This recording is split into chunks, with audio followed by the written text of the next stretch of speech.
네,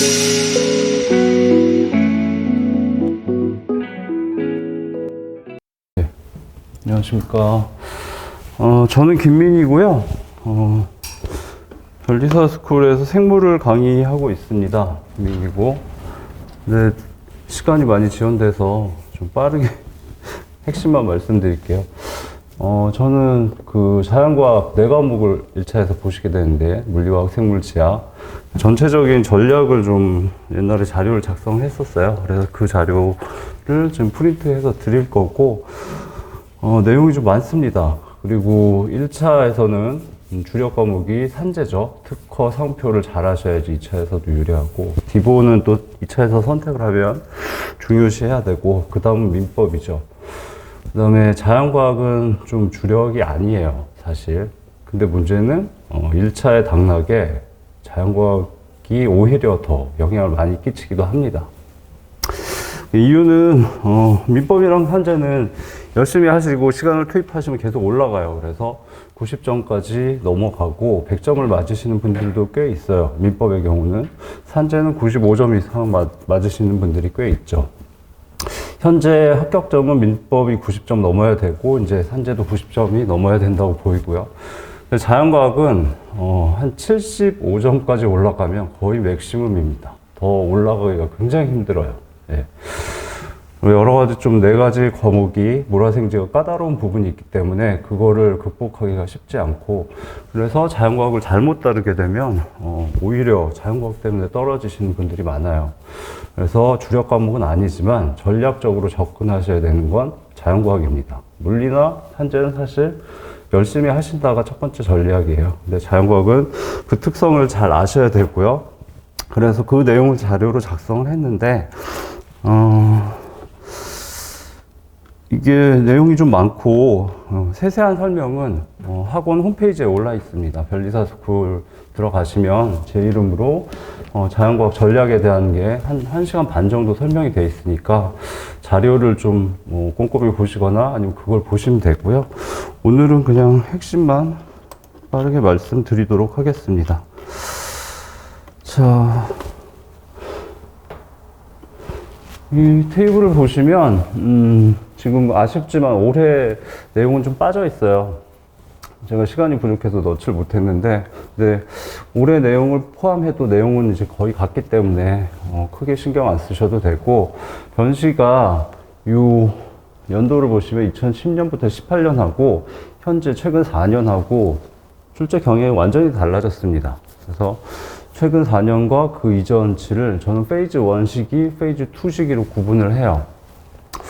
페이즈 1 시기를 먼저 보시면은 컷이 좀 낮았는데 페이즈 2에는 많이 높아졌죠. 지금 올해는 81.77로 굉장히 최고의 컷이 나왔죠. 네, 합격 점수를 컷이라고 합니다.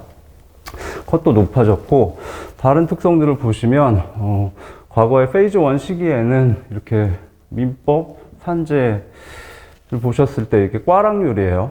40점을 못 넘으면 무조건 떨어지죠. 꽈락률이 그렇게 높지 않았는데, 자과의 경우는 꽈락률이 60%, 42% 이럴 때가 있었습니다. 자과가 굉장히 어려웠다는 얘기죠. 물론 민법 산재도 어려웠지만, 그래서 이 시기에는 60% 이상 사람들이 자과 때문에 떨어지신 거예요. 물론 자과가 45점이다 그래도 떨어지셨겠죠. 그 포함하면 더 많죠. 그런 시기였는데 지금은 많이 바뀌어서 컷도 많이 올라갔고 꽈락률이 20%를 넘는 경우가 별로 없습니다. 많이 바뀌어 있고, 만약에 내년에 어떻게 페이즈 1처럼 출제가 될 거냐, 페이즈 2처럼 출제가 될 거냐, 2로 출제될 가능성이 높습니다. 얘네가 변별력이 더 높고 사실 출제 방식이 더 좋은 거예요. 그래서 2로 예상하시는 게 맞긴 한데, 혹시 페이즈 1처럼 출제가 되면 굉장히 힘들어집니다. 그래서 그것도 대비를 하셔야 돼요. 다음은 그래서 페이즈 1하고 2를 다시 한번 비교해 보게 되면 컷이 전체가 7점 정도가 높아졌어요. 그 다음에 민법은 4점이 높아진 거고 산재는 5점이 높아진 거고 자과는 7.4점이 높아졌습니다. 자과가 많이 높아졌죠. 그리고 이 부분을 보시면 얘는 데이터를 꼭 보셨으면 좋겠는데, 이유는 산인공에서 출제를 하는데 그 각 과목별로 응시자 평균은 매년 공지를 합니다. 지금도 데이터가 나와 있으니까 가서 보시면 돼요. 근데 문제는 합격자 평균을 알고 싶은데 합격자 평균을 공지한 적이 없어요. 그리고 지금도 공지 안 합니다. 근데 딱 한 번 자세한 통계치를 제시한 적이 있고 그 내용을 요약한 거고요. 이게 2016년이었죠. 그때만 합격자들의 평균을 공개를 했었어요. 그리고 얼마 후에 다 자료를 삭제했습니다. 지금은 없습니다. 그래서 볼 수가 없어요. 그래서 2016년이니까 좀 6년 정도 됐으니까 오래전 얘기긴 한데, 산재는 합격자의 평균이 85, 민법은 89, 자과는 66 정도 됐습니다. 근데 지금 자과가 한 7점 올랐다고 보이니까 여기다 7점 정도 더하게 되면 70점대 초반이 되죠. 그래서 지금 자연과학 합격자의 평균은 70점대 초반으로 예상이 돼요. 물론 추정치지만. 예. 그리고 올해 같은 경우에는 컷이 워낙 높았으니까 합격자 평균도 뭐 75점까지 높아졌을 수는 있겠죠. 결국 70점대 초반이 여러분이 안정적으로 합격하는 데 필요한 자과 점수라고 보시면 됩니다. 72.5점이나 아니면 운 좋게 75점을 맞으시는 게 좋죠. 그걸 한번 생각을 해 보셔야 되고, 그 다음에 자과의 경우는 아까도 말씀드렸지만, 좀 6페이지네요. 주력 과목이 아니지만 자과 때문에 떨어지는 경우가 많기 때문에 좀 패러독스라고 볼 수 있죠. 자과 공부는 늦게 시작하게 됩니다. 민법을 먼저 공부하시고 특허를 공부하시고 보통은, 그 다음에 상표나 디자인 중에 먼저 공부하시고 자과는 그 시점 중에 보통 시작을 하게 돼요. 물론 빨리 시작할 수 있으면 좋지만 민법을 처음 접하시면 분량이 엄청납니다. 예, 압도당할 정도로 많기 때문에 자과를 미리 시작하기는 쉽지는 않아요. 근데 여러분들은 11월에 진입하시면 뭐 내년 2월 시험을 생각하신다면 모르겠지만, 이제 2024년 2월 시험을 생각하신다면 자과를 먼저 하실 수도 있죠. 근데 그거는 이제 고민을 많이 하셔야 되고, 어찌됐든 일반적으로 자과는 천천히 시작하게 되고 공부하는 기간이 짧습니다. 근데 방향이 틀리게 되면 굉장히 나중에 위험해져요. 민법하고 산재가 어느 정도 올라가도 자과 때문에 고생할 수 있기 때문에 자과는 전략이 굉장히 중요하고, 하여튼 초반에 구체적인 전략을 세우셔야 됩니다. 그래서 네 과목별로 득점 목표, 그 다음에 실전에서 풀이 시간, 자과는 60분을 주고 각 10문제씩 40문제를 푸는데 40문제를 정확히 다 푸는 분은 거의 뭐 몇 프로 안 될 거예요. 못 풉니다. 대부분은 1년 내내 자과까지 열심히 하셔도 40문제 다 풀기가 쉽지가 않아요. 시간의 압박이 극심한 과목이기 때문에 실전에서 어떤 과목을 내가 몇 분에 풀지까지를 빠르게 결정을 하셔서 전략을 세우셔야 돼요. 그다음에 집중 학습 영역이나 학습 방법들도 잘 초반에 결정을 하셔야 됩니다. 이 뒤쪽 부분은 데이터들이 있어요. 그러니까 제가 자과 4과목을 한 13년치를 기출문제들을 쭉 풀어보고서 몇 가지 팩터를 도입을 해서 분석을 한 부분입니다. 그래서 그 부분은 오늘 설명은 못 드릴 것 같고요. 자료를 쭉 읽어보시면 설명이 잘 돼 있으니까.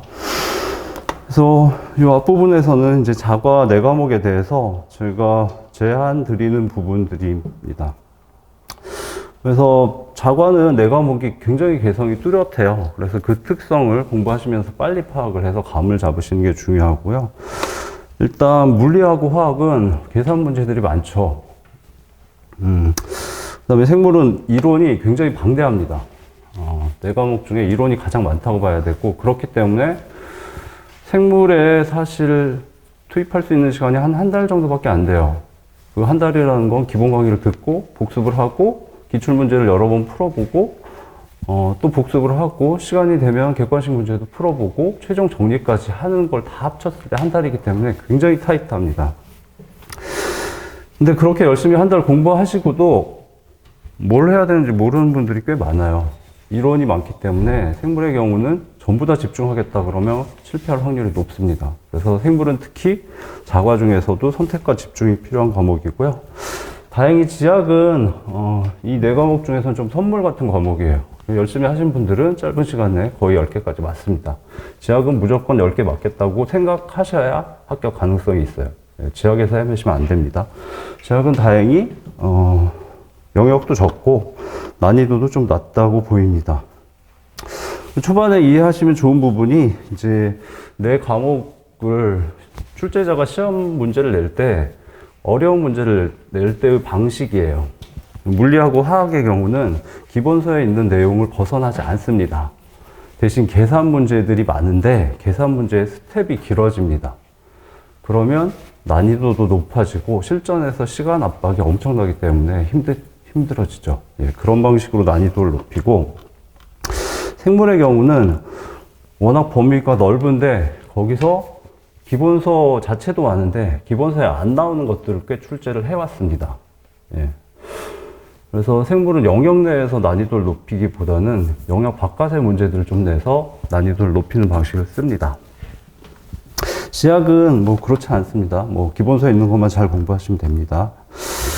그래서 난이도를 보시면 지학은 여기가 지학인데 지학은 난이도도 낮고 연도별로 난이도 변동도 심하지 않아요. 그냥 다 쉬웠다고 보시면 됩니다. 무조건 정복하겠다고 생각하시면 되고, 생물은 조금 난이도가 높고 이렇게 연도별로 난이도 변동이 있지만 중요한 건 영역 밖의 문제들을 계속 내왔습니다.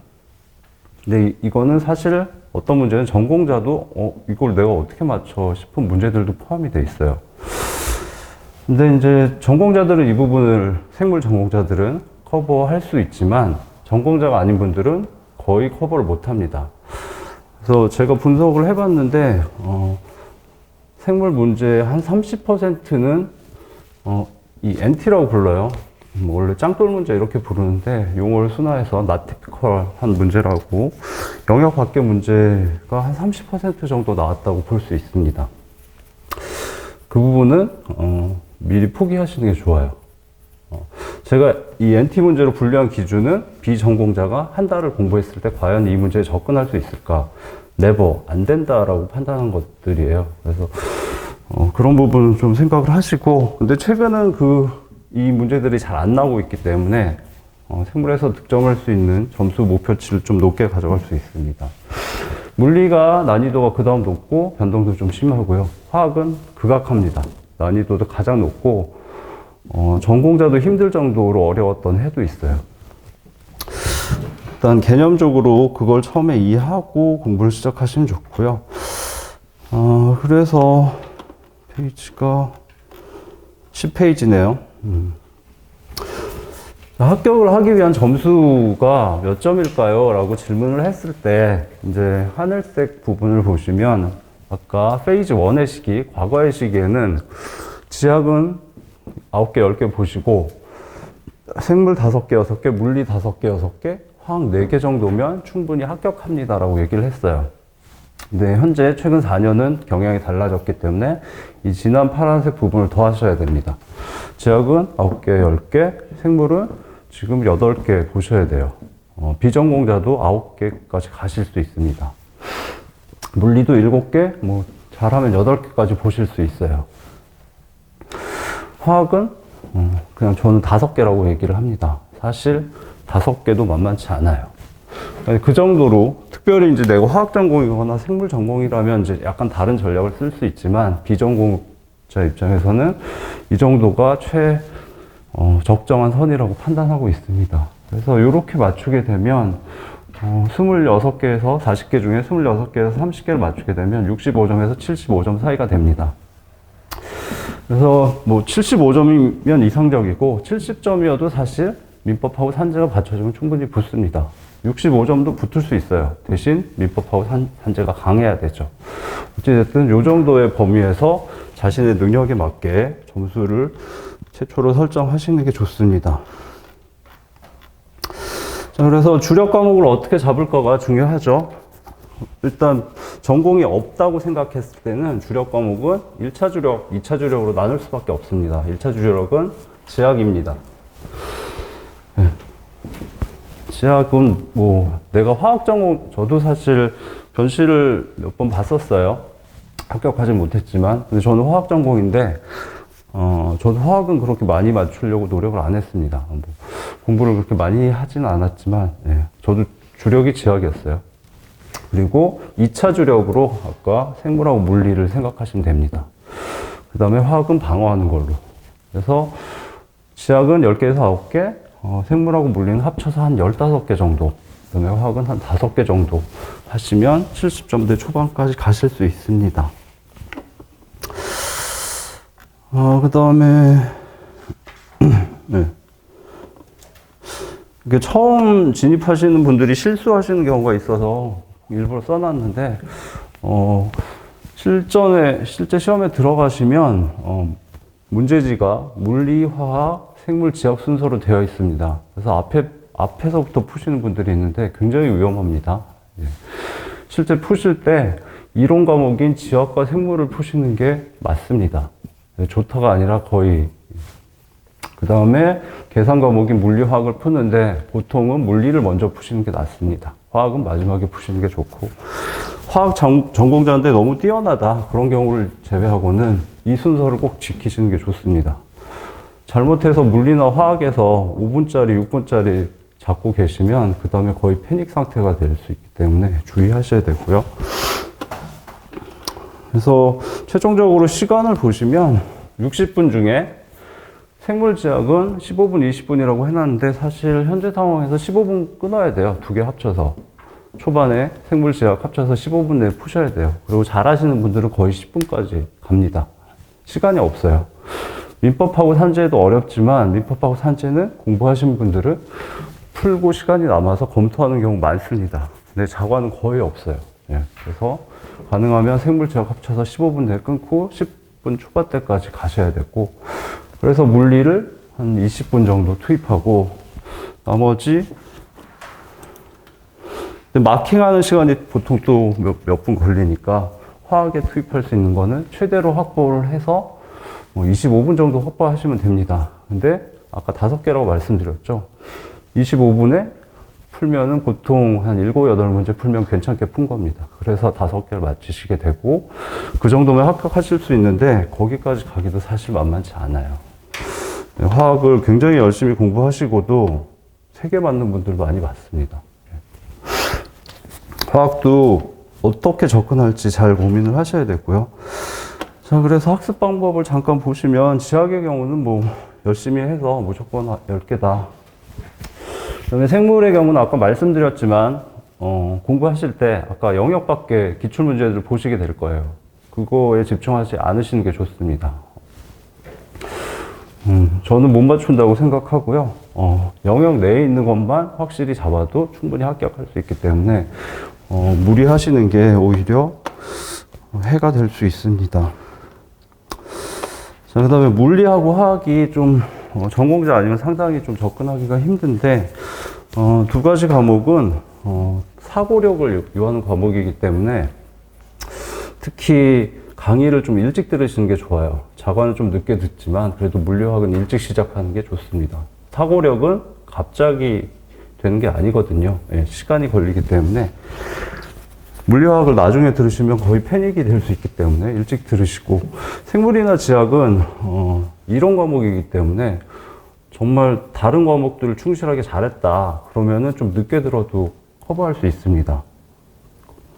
단기간에 집중해서 실력을 높이는 게 가능한데 물리화학은 그게 아예 안 됩니다. 그래서 일찍 강의를 들으시고, 그 다음에 물리나 화학을 공부하신 다음에 화학을 기본 강의 듣고 열심히 복습했는데 기출문제가 안 풀려요 라는 분이 많거든요.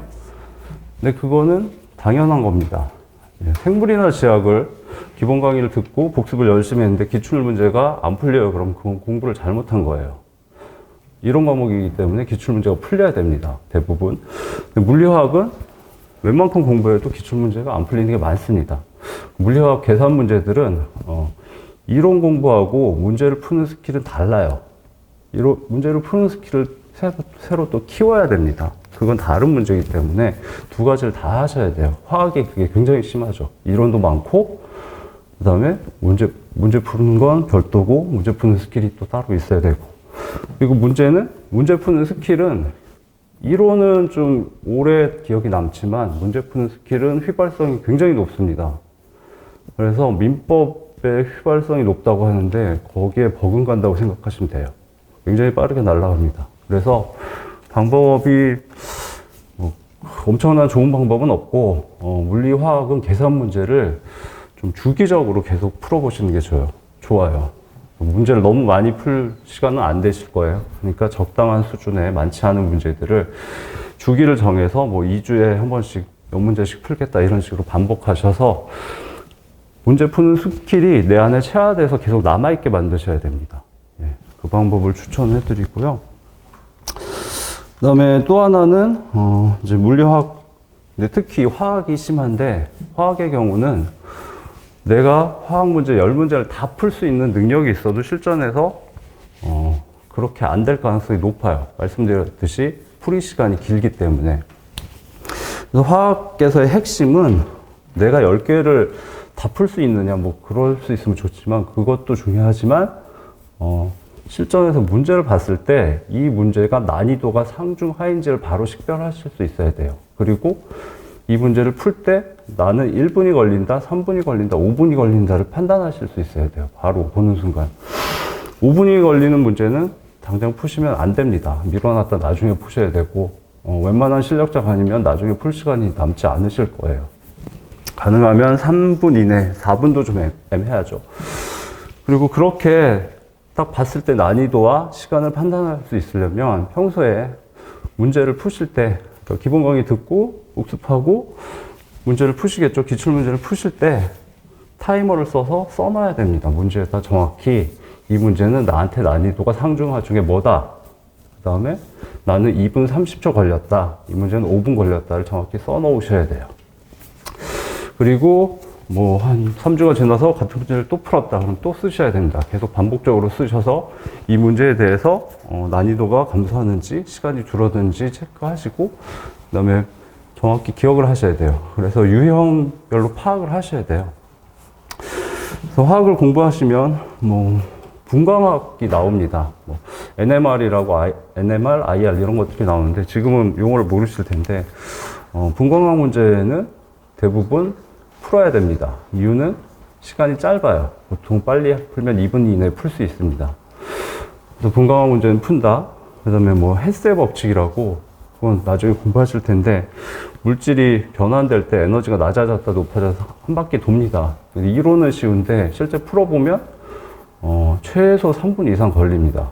그래서 헬스의 법칙은 풀지 말지를 고민하셔야 돼요. 어려운 건 못 풀고 쉬운 건 푼다. 그 다음에 뭐 착화합물 공부하실 텐데 착화합물은 어렵습니다. 이론 자체도 어렵고 공부하기는 어렵지만 푸셔야 돼요. 이유는 어렵지만 3분 이내에 풀립니다. 뭐 이런 식으로 유형화를 해서 풀 수 있는 거 없는 거를 어느 정도 정하셔야 돼요. 그게 화학에 접근하는 방식이고 물리도 약간 비슷하지만 물리는 화학보다 한 2개 정도 더 풀 수 있다고 생각하시면 됩니다. 어찌됐든 화학의 경우 5개를 맞으시면 되는데 대충 해도 5개를 맞으실 수 있다는 게 아니라 다른 자연과학처럼 공부를 충분히 해야 5개를 맞으실 수 있다는 겁니다. 네, 그렇게 접근하시는 게 저는 맞다고 생각이 되고요.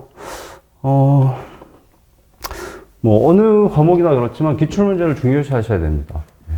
기본 강의 들으시고 조금이라도 실력이 올라가면 기출문제를 빨리 반복적으로 꼼꼼하게 풀어보셔야 됩니다. 그리고 저희 학원 강의에는 이제 기본 강의에 기출문제를 같이 푸는 강의들이 많아요. 그런 강의가 나중에 아시게 되겠지만 훨씬 더 전략적이고 유리합니다. 예. 그 다음에 기출을 풀어야지 이 시험에 진짜 요체가 뭔지를 아실 수 있게 되는 거죠. 생물은 특히 심합니다. 생물은 영역이 넓기 때문에 모든 영역을 잘 커버하겠다? 절대 안 됩니다. 뭐 생물만 4개월 하겠다? 그래도 안 됩니다. 한 1개월 내에 끝내셔야 되고 그러기 위해서는 기출을 빠르게 풀어보시고 정확히 생물은 어떤 영역이 나오고 어떤 깊이로 나오는지 파악하셔야지 제대로 공부하실 수 있습니다.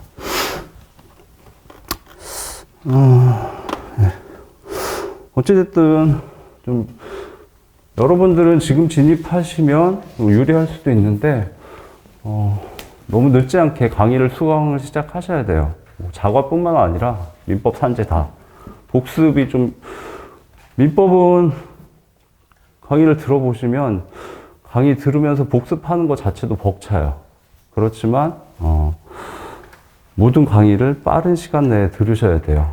왜냐하면 민법부터 산재 자과까지 모든 강의를 빨리 들어야 전체를 조망할 수가 있습니다. 그리고 내가 강한 과목이 뭔지 약한 과목이 뭔지 알 수 있기 때문에 한두 과목 좀 미뤄놔도 되지 않을까 그런 생각하시면 나중에 힘들어집니다. 예.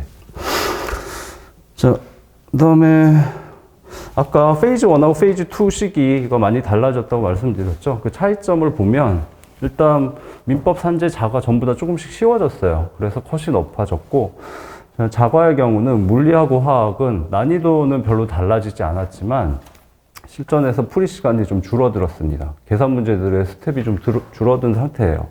거기에 적응하시면 되고, 생물의 경우는 NT 문제, 아까 짱돌 문제들이 굉장히 많이 나왔는데 현재는 굉장히 안 나오고 있습니다. 4년간. 그래서 내년에는 지금 4년간 추세대로라면 짱돌 문제가 하나 정도 나오지 않을까 싶어요. 또 안 나올 수도 있고 2개 나올 수도 있긴 한데 평균적으로 하나가 나올 것 같고, 그러면 비전공자도 9개까지 볼 수 있다는 얘기죠.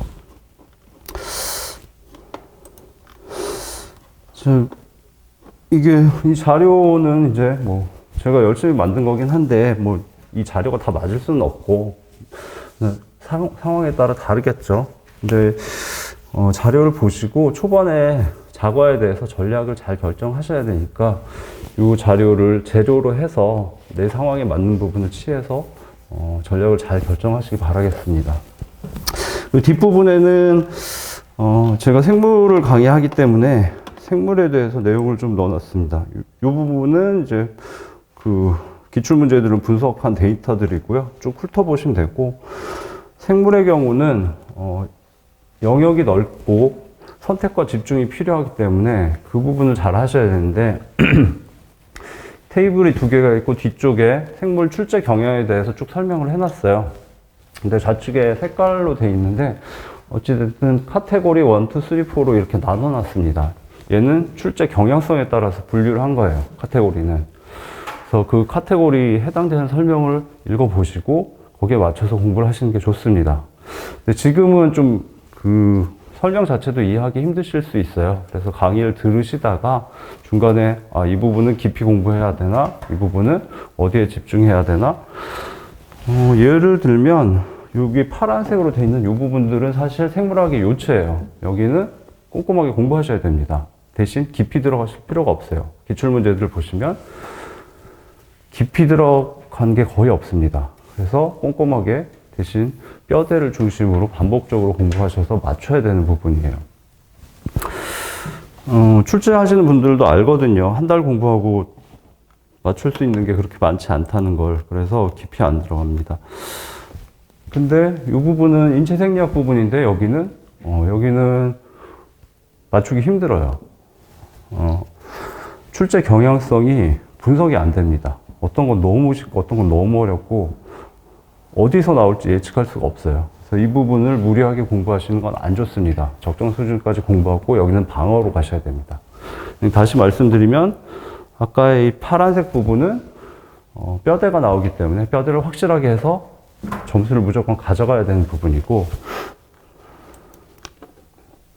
이 뒤쪽에 인체 생리학 같은 부분은 얘는 확실하게 가져갈 수 있는 부분이 아닙니다. 방어적으로 접근하셔야 됩니다. 생물만 공부하실 수 없어요. 시간이 그렇게 안 되기 때문에 전략적으로 접근하시고 나머지 부분들도 뒤에 설명이 되어 있으니까 보시면 이해가 되실 거예요. 그래서 강의 듣다가 중간에 그리고 강의 끝날 때쯤 한번 쭉 보시면서 내가 옳은 방향으로 전략적으로 공부하고 있는지 체크하시는 게 좋습니다. 시간이 한정되어 있어서 더 말씀 못 드리겠고요. 간단히 제 강의만 말씀드리면 저는 강의를 많이 하진 않고요. 기본 강의가 있고 그 다음에 올해는 14년치 기출문제 풀이 강의를 했습니다. 생물은 기출문제 푸는 게 말씀드렸듯이 굉장히 중요합니다. 그래서 기출문제를 기본 강의 끝나면 바로 여러 번 풀면서 머릿속에 매핑을 하셔야 돼요. 어떤 영역은 어느 정도 깊이로 뭐뭐가 나온다를 좀 암기까지 못하지만 그래도 기억이 웬만큼 날 정도로 기출문제를 여러 번 보셔야 됩니다. 그만큼 생물에서는 기출문제 중요도가 높고 그렇기 때문에 그걸 위해서 따로 만든 강의가 이제 14년치 기출문제 강의인데 기본 강의가 좀 길었어요. 그래서 한 20강이 좀 넘었고 20회가 좀 넘었고 그다음에 기출문제 강의에는 기출문제 14년치 풀이하는 거하고 그다음에 기출문제에 관련된 이론이 사실 생물학 기본서에 나오는 이론 중에서도 핵심이거든요. 그래서 어렵거나 좀 중요한 이론들은 거기서 다시 정리를 깔끔하게 합니다. 그래서 걔가 10회 정도로 길어요. 보통 기출문제 강의는 그렇게 안 긴데 핵심 이론들을 다시 정리하는데 에너지를 많이 투입을 해서 긴 편이고 올해는 무료로 했습니다. 그래서 일찍 생물을 공부하시게 되면 그 강의를 잘 이용하셨으면 좋겠고 그리고 저는 마지막에 최종 정리 강의를 4일이나 5일 정도 하게 되고요. 그 다음에 중간에 좀 무료 특강이 2개가 있는데 그거는 꼭 들으시라고 말씀을 드려요. 하나는 코로나 바이러스 특강입니다. 생물은 약간 시사성 있는 문제가 출제가 됩니다. 그래서 조류독감이나 아니면 뭐 5157 햄버거병 있죠.